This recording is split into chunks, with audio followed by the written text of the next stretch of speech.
Assalamualaikum warahmatullahi wabarakatuh.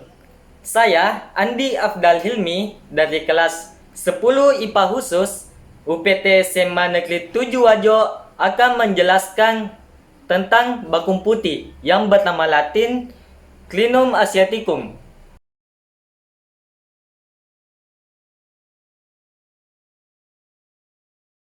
1.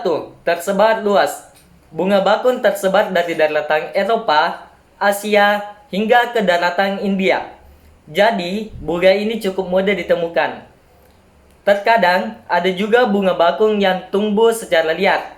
Tanaman ini bisa menyesuaikan diri dengan habitat hutan.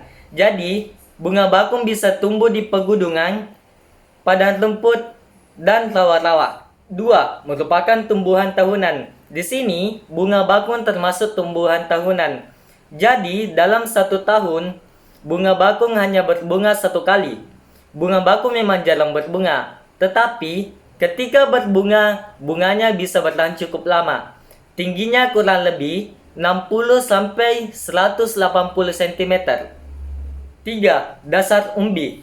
Tumbuhan ini mempunyai dasar seperti umbi. Jadi, saat digali, bagian pertama yang muncul bukan akar, melainkan sesuatu yang berbentuk seperti umbi.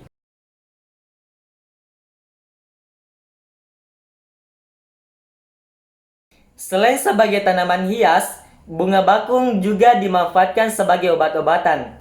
Seperti yang pertama, membantu meredakan gejala radang tenggorokan dan panas dalam. Yang kedua, menambah stamina dan kekuatan otot. Yang ketiga, mengatasi gangguan tidur, baik sulit tidur maupun mudah tidur. Keempat, membantu menghentikan pendarahan dan mengobati luka. Kelima, mengobati gangguan mata. Keenam, anti bengkak. Ketujuh, pereda rasa sakit. Untuk lebih detailnya, saya akan menjelaskan bagaimana bakung digunakan sebagai obat luar secara detail dan manfaatnya lebih banyak lagi. Sakit gigi. Akar bakung dicuci lalu direbus dengan air hingga mendidih. Setelah dingin atau hangat, digunakan untuk kumur-kumur lalu dibuang.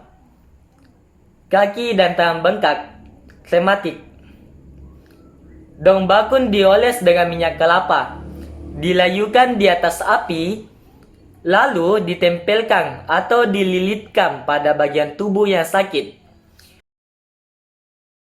Pembengkakan kelenjar limfa pada selengkangan dan ketiak. Daun bakung secukupnya, 2 siung bawang merah, dan gula putih secukupnya. Digiling, lalu ditempelkan pada tubuh yang sakit. Rematik sendi. Daun bakung dipanaskan di atas api kecil hingga layu. Kemudian diolesi dengan minyak wijen, lalu ditempelkan pada tubuh yang sakit. Sakit pinggang. Daun bakung dan 10 gram jahe merah dihaluskan, lalu dibalurkan pada pinggang. Keseleo.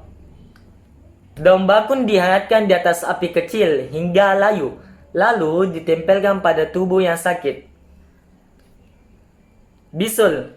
Umbi bakung segar dicuci dan diiris kecil-kecil, dipanasi sebentar, kemudian ditempelkan pada kulit, mengatasi buang air tertahan atau tidak lancar. Daun bakung diolesi dengan minyak kelapa secukupnya, lalu ditempelkan pada daerah kandung kencing. Luka akibat benda beracun atau gigitan ulat.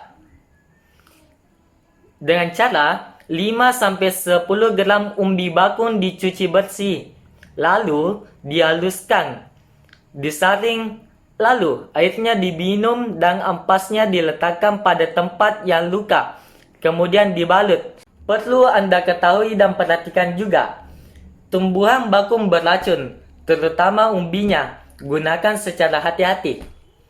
Tanda-tanda keracunan yaitu sakit perut, diikuti dengan diare yang hebat, denyut nadi cepat, pernapasan tidak teratur, dan panas tinggi. Pengobatannya, lambung cepat dipompa agar isinya keluar. Kemudian, minum teh kental, atau boleh juga 40 cc cuka beras putih, dan 30 cc jus jahe segar ditambah air secukupnya. Kumut-kumut dan jangan ditelan. Setiap pengobatan dilakukan secara teratur. Untuk penyakit berat, tetap konsultasikan ke dokter.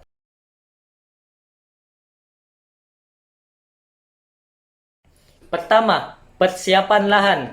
Tanaman bunga bakung sendiri sebenarnya mampu beradaptasi dengan baik bila ditanam di dataran rendah maupun di dataran tinggi, asalkan memenuhi kriteria sebagai berikut.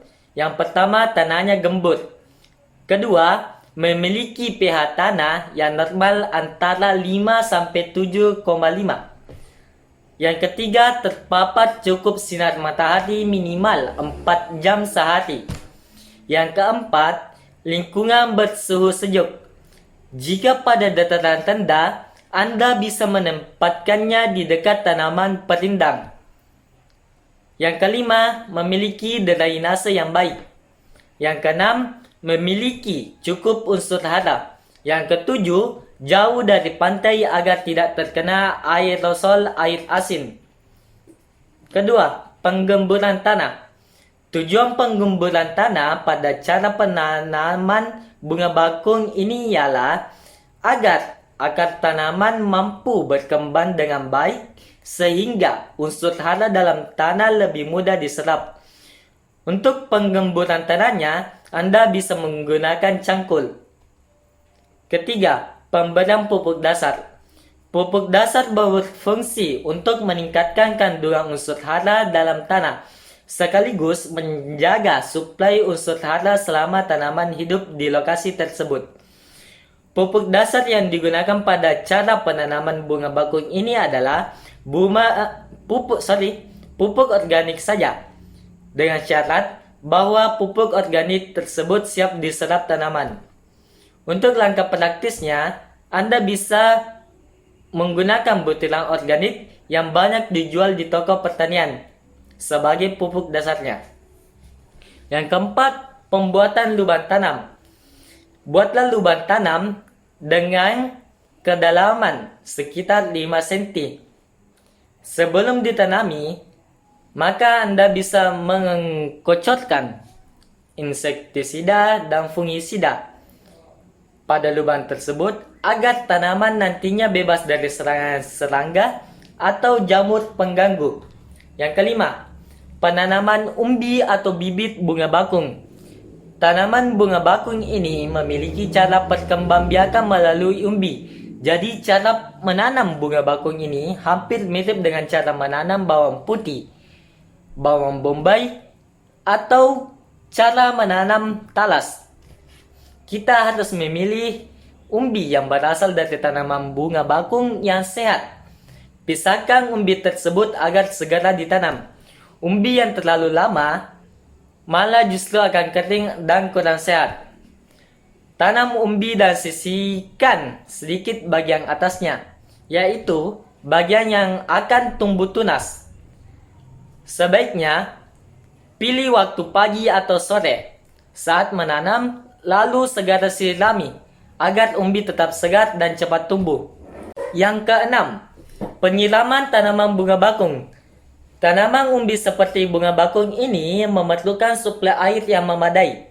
Agar menunjang pertumbuhan dan perkembangannya, maka Anda bisa menyiramnya 2 hari sekali. Tanaman tipe berumbi termasuk pada cara menanam bunga bakung ini membutuhkan kadar air yang pas. Tidak boleh terlalu lama kekeringan atau terlalu lama tergenang air, yang mana malah akan membusukkan umbinya. Langkah ketujuh atau langkah terakhir, penanggulangan hama dan penyakit.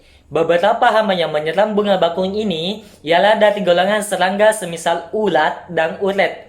Namun yang paling sering menyerang malah dari golongan jamur, yaitu jamur amaryllis. Untuk penanggulangannya, maka dibedakan dari jenis hamanya. Jika dari jenis serangga, maka mengatasinya dengan cara gunakan insektisida. Sedangkan jika dari jenis jamur, maka gunakan fungisida. Sekian yang dapat saya sampaikan, lebih dan kurangnya mohon dimaafkan. Assalamualaikum warahmatullahi wabarakatuh.